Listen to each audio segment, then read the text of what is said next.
तो पिछली वीडियो में ईमू अपने आप को कोबरा के सामने लाता है और उसके सवालों का जवाब देने के लिए तैयार होता है। कोबरा उससे पूछता है कि वो कौन है, क्योंकि उसने ईमू का नाम लेटर में पढ़ा था, वही लेटर जो उसे विरासत में मिला था। लेकिन ईमू कोबरा के इस सवाल का कोई जवाब नहीं देता। इंस्टेड वो कोबरा के पिछले सवाल का जवाब देता है जो उसने गोरोसाई से पूछा था। ईमू बताता है कि जो लोग डी का नाम कैरी करते हैं वो वर्ल्ड गवर्नमेंट के दुश्मन होते हैं। हालांकि प्रेजेंट टाइम में जिन लोगों के नाम में डी आता है वो इसका असली मतलब नहीं जानते। ईमू बताता है कि लिली की एक गलती की वजह से पॉनिग्लिफ्स दुनिया भर में बिखर गए थे, जो करंट पायरेट एज का कारण बने। गोरोसाई अचानक अपने हथियार निकालते हैं और कोबरा की तरफ उन्हें पॉइंट करते हैं और ईमू कोबरा से लेटर लिखने वाले का असली नाम पूछता है। ये सब देखकर कोबरा अपनी किस्मत को स्वीकार करता है और पूछता है कि अगर वो झूठ बोलेगा तो क्या उसे जाने दिया जाएगा। लेकिन उसे बताया जाता है कि उसकी किस्मत तभी सील हो गई थी जब उसने ईमू को देखा था। तो कोबरा उन्हें बताता है कि लेटर लिखने वाले का असली नाम नेफरतारी लिली है। ये सुनकर ईमू एक ब्लैक प्रोजेक्टाइल से कोबरा को स्टैब करता है। साबो जो ये सब छुपकर देख रहा था अचानक से गोरोसाई और ईमू पर हमला कर देता है, लेकिन ईमू उसकी आग को कंज्यूम कर लेता है। ईमू और गोरोसाई अचानक मॉन्स्टर्स फॉर्म में बदल जाते हैं। जब साबो कोबरा को प्रोटेक्ट करने की कोशिश करता है तब एक कैमरा डेंडेनमुशी इस इवेंट को कैप्चर कर लेता है। साबो कोबरा को उठाता है और भागने की कोशिश करता है। साबो को देखकर कोबरा उसे पहचान लेता है कि वो लूफी का भाई है और उसे बताता है कि लूफी ने उसे अराबास्ता में बचाया था। जब वो भाग रहे होते हैं, कोबरा साबो से रिक्वेस्ट करता है कि वो लूफी और वीवी को बताए कि वो दोनों डी मोनिकियर को शेयर करते हैं, जिसे सुनकर साबो शॉक्ड होता है, याद करते हुए कि एस का मोनिकियर भी डी था। ईमू उन दोनों पर अटैक करता है। उसका यह अटैक साबो के लोगिया पावर को बाईपास करते हुए उन दोनों को चीर देता है और वो दोनों घायल हो जाते हैं। कोबरा खुद को संभालते हुए उन मॉन्स्टर्स के सामने खड़ा हो जाता है ताकि साबो को भागने का मौका मिल सके। अपने आखिरी मोमेंट्स में कोबरा उस लेटर की आखिरी लाइन को दोहराता है, लेकिन उसकी आवाज उन मॉन्स्टर्स की दहाड़ से दब जाती है। खैर, कोबरा को साबो की आंखों के सामने मार दिया जाता है और उसे वहां से भागना पड़ता है। कोबरा को मारने के बाद गोरोसाई में से एक महसूस करता है कि उन्हें कोई देख रहा है और वो दीवार में बने एक होल की तरफ देखता है जहां से वॉपल ने पूरे इंसिडेंट को देख लिया था। ये समझकर कि उसने कुछ अनदेखा देख लिया है, वॉपल अपनी शक्ति का इस्तेमाल करके दीवारों के थ्रू वहां से भाग जाता है। इसी दौरान काउंसिल रूम में दूसरे रूलर्स को बताया जाता है कि कोबरा और वॉपल अब नहीं आएंगे। कुछ राजा सोचते हैं कि कोबरा ने शिचिबुकाई सिस्टम को एबॉलिश करके अपना काम खत्म कर दिया है, लेकिन किंग रिकू और किंग नेपट्यून को महसूस होता है कि कुछ गलत हो रहा है। बाहर सिराहोशी अपने भाइयों के साथ पोर्ट की तरफ निकल पड़ती है, लेकिन वो वीवी को जाते वक्त गुड बाय कहना चाहती थी। वीवी की बात करें तो उसे CP0 ने पांग्या कैसल के गेस्ट रूम में बंद कर रखा है। जब वीवी उनके सेक्शन का जवाब मांगती है तो वो उसे इग्नोर करते हैं और बस ये कहते हैं कि वो जल्द ही मिसिंग होने वाली है और सेलेस्टियल ड्रैगन्स की पेट बनने वाली है। जब वीवी सिराहोशी के बारे में पूछती है तो वो उसे बताते हैं कि वो ठीक है, जिसे सुनकर वीवी को राहत मिलती है। वो ये भी बताते हैं कि साई और लियो ने चार्लोस पर अटैक करने के बाद प्रोक्लेम किया कि वो स्ट्रॉ हैट ग्रैंड फ्लीट के मेंबर हैं। साथ ही फुजितोरा के एक्शंस ने रेवोल्यूशनरी आर्मी की स्लेव्स को फ्री करने में मदद की थी, जिसकी वजह से रियोकुग्यू गुस्सा हो गया था। वीवी भागने का प्लान सोच ही रही थी कि तभी वॉपल रूम में घुस आता है और CP0 को पता चलने से पहले ही वीवी वॉपल के मुंह में घुस जाती है, जिसे देखकर वॉपल की पत्नी शॉक हो जाती है और सोचती है कि वॉपल अपनी मिस्ट्रेस के साथ भाग रहा है। लेवली फाइनली खत्म होता है, लेकिन अराबास्ता के डेलीगेशन पेल, चाका और एगरम अपने राजा और रानी को गायब पाकर परेशान हो जाते हैं और उनको ढूंढने लगते हैं, इस चीज से अनजान कि किंग कोबरा मारा जा चुका है और वीवी आइलैंड से जाने के लिए वॉपल के साथ शिप में छुपी हुई है। इसी बीच साबो और बोनी अपनी डेस्टिनेशन तक पहुंचने के लिए अलग अलग शिप पर बैठते हैं। वहीं वॉपल मॉर्गन को कांटेक्ट करता है और उससे एक डील करता है कि अगर मॉर्गन उन दोनों को मैजुआ से सेफली ले जाएगा तो वो उसे अभी तक का सबसे बड़ा स्कूप देगा। जब वीवी उससे पूछती है कि उसने वहाँ क्या देखा तो वॉपल उसे कुछ नहीं बताता और इसी तरह वॉपल और वीवी मॉर्गन की शिप में मैजुआ से निकलते हैं, जहां वॉपल मॉर्गन को किंग कोबरा की डेथ की न्यूज देता है, जिसका इल्जाम साबो पर लगाया जाता है। कुछ समय बाद गोरोसाई साबो के बारे में डिस्कस करते हैं कि तभी ईमू उन्हें कांटेक्ट करता है कि उसे वेगापंक के वेपन मदर फ्लेम को यूज करना है और वो सबसे नजदीक आइलैंड लुलुशिया किंगडम को टारगेट करते हैं। ईमू ये भी ऑर्डर देता है कि वीवी को जल्द से जल्द पकड़ा जाए। इसी बीच दूसरे किंगडम्स में शिचिबुकाई सिस्टम के खत्म होने की वजह से रेबिलियंस शुरू हो चुके हैं, जिनको शांत करने के लिए डोफ्लेमिंगो, गेको मोरिया और क्रोकोडाइल के सेराफिम्स को वहां भेजा जाता है। इसी के साथ साबो अपनी कहानी खत्म करता है, बताते हुए कि जब लुलुशिया की शिप लेवली से अपने किंगडम वापस आई तो वहां के लोगों ने उनके राजा को बंदी बना लिया। साथ ही साबो को एक हीरो की तरह पूजा गया, ये मानते हुए कि उसने जानबूझकर किंग कोबरा को मारा है। हालांकि साबो उन सबको सच बताना चाहता था, लेकिन इस झूठ से एक रेवोल्यूशन की आग पैदा हुई, जिसने लुलुशिया के लोगों को रेवोल्यूशनरी आर्मी ज्वाइन करने की प्रेरणा दी, जिसकी वजह से साबो चुप रहता है और वो उन लोगों के साथ कम्बाका के लिए निकल पड़ता है। और इसी दौरान उसने ड्रैगन और इवनकॉफ को कॉल की थी, लेकिन मरीन्स को लगा कि साबो लुलुशिया किंगडम में ही है। शिप से साबो लुलुशिया किंगडम के ऊपर एक बड़ी सी ऑब्जेक्ट की शैडो देखता है, जिसके तुरंत बाद लुलुशिया किंगडम डिस्ट्रॉय हो जाता है। खैर इवनकॉफ ईमू का नाम पहचान लेता है और बताता है कि वो नेरोना डायनेस्टी का एक मोनार्क था जो फर्स्ट 20 किंगडम में से एक था। इवनकॉफ थ्योराइज करता है कि शायद ईमू ने अपनी लाइफ को एक्सटेंड करने का तरीका ढूंढ लिया है और लुलुशिया किंगडम की डिस्ट्रक्शन वेगापंक के एक वेपन से की गई है। लेकिन ड्रैगन को लगता है कि शायद ईमू ने एंशिएंट वेपन का इस्तेमाल किया है, जिसके बारे में उन्होंने रॉबिन से सुना था। मैजुआ पर हम देखते हैं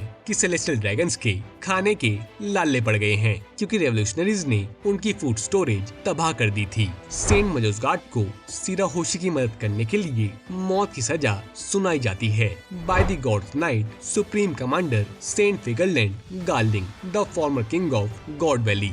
जीवन मरीन बेस के शिपयार्ड में ब्रांड न्यू फुल बॉडी और जेंगो को बैटलशिप बैग दिखाता है, जो पुरानी मरीन शिप्स होती हैं।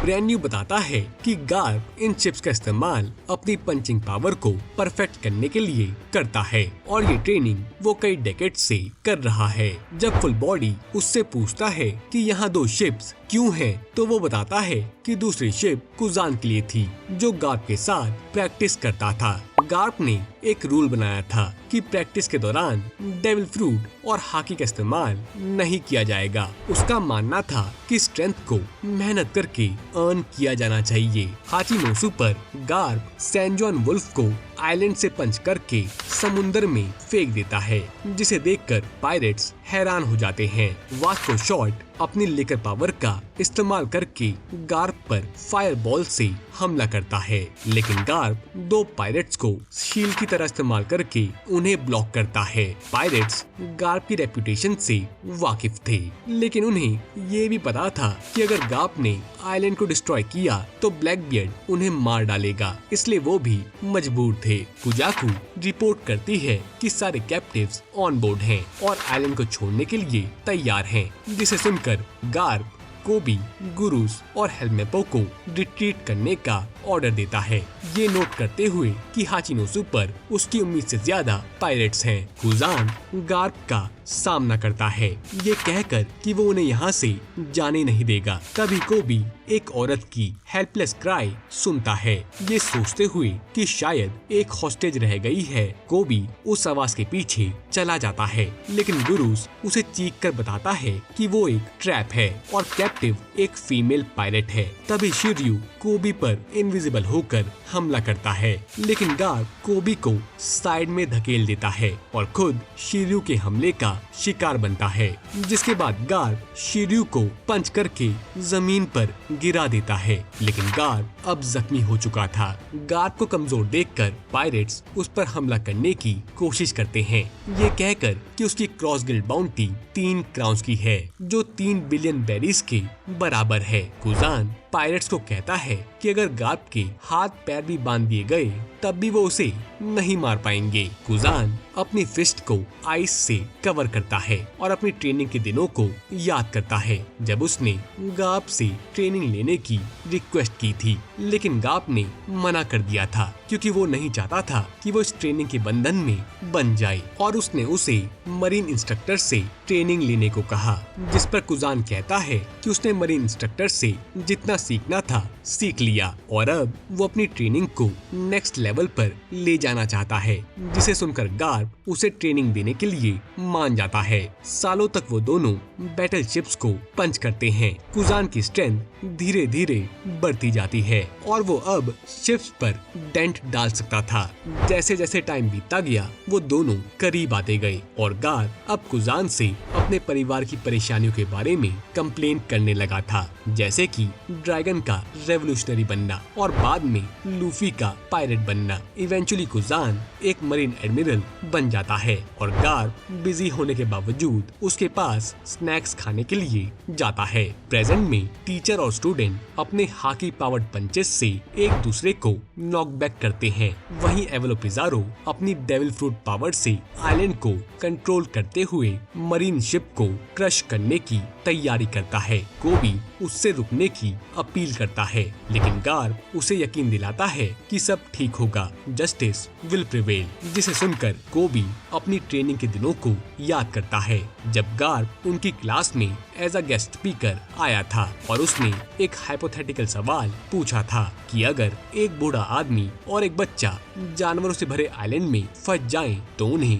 किसे बचाना चाहिए, जिस पर कोबी जवाब देता है कि वो दोनों को बोट दे देगा और खुद आइलैंड पर रहेगा। लेकिन गार्प उसके जवाब को गलत बताता है और कहता है कि बूढ़े आदमी को मरने देना चाहिए और बच्चे को बचाना चाहिए, क्योंकि वो आने वाले कल का भविष्य है। प्रेजेंट डे से 3 हफ्ते पहले अमेज़न लिली पर कुछ मरीन्स को ब्लैक बियर्ड ने पकड़ लिया था और वाइस एडमिरल यामाकीजी उन्हें सेक्रीफाइस करने के लिए तैयार था ताकि ब्लैक बियर्ड के साथ और कॉन्फ्लिक्ट से बचा जा सके। लेकिन कोबी को ये मंजूर नहीं था और उसने ऑफिसर्स के बदले अपने आप को ऑफर किया, जिसके लिए ब्लैक बियर्ड मान गया था। प्रेजेंट डे में पिजारो अपने आइलैंड हैंड को शिप पर गिराने वाला होता है और शिप पर मौजूद मरीन्स सिटीजन्स को बचाने के लिए शिप छोड़ने की तैयारी करते हैं। आइलैंड पर कोबी गार्प से पूछता है कि वो क्या कर सकते हैं, जिसके जवाब में गार्प कहता है कि वो पिजारो के हाथ को रोकने वाला है, जिसे सुनकर गुरुस, हेलमेपो और कोबी शॉक होते हैं। गार्प जल्दी से प्लान बनाता है, वो उन्हें एक ओपनिंग देगा। हेलमेपो गुरुस और कोबी को कवर करेगा, कोबी हैंड को डिस्ट्रॉय करेगा और गुरुस उसके बाद के डेब्रिस को पकड़ेगा। कोबी के सवाल पूछने से पहले ही गार्प उन्हें जाने का ऑर्डर देता है। गुरुस कोबी से पूछता है कि क्या उसके पास कोई बॉम्ब है जिससे वो पिजारो के हाथ को डिस्ट्रॉय करेगा, लेकिन कोबी मना करता है। वहीं हेलमेपो कुछ कैनन शॉट्स को डिफ्लेक्ट करता है। इसी बीच गार्प अपने पैरों पर खड़ा होता है और अचानक कुजान के पास आकर उसे पंच करता है, जिसके बाद वो बिल्डिंग के स्कल रॉक फॉर्मेशन पर जंप करता है और उसे गैलेक्सी डिवाइड से हिट करता है। क्योंकि पिज़ारो का फ्रूट उसके साथ सिंक्रोनाइज होता है तो उसकी रियल बॉडी भी डैमेज होती है और वो थोड़ी देर के लिए स्टंट हो जाता है। गार्प का सिग्नल देखकर गुरूस कोबी से पूछता है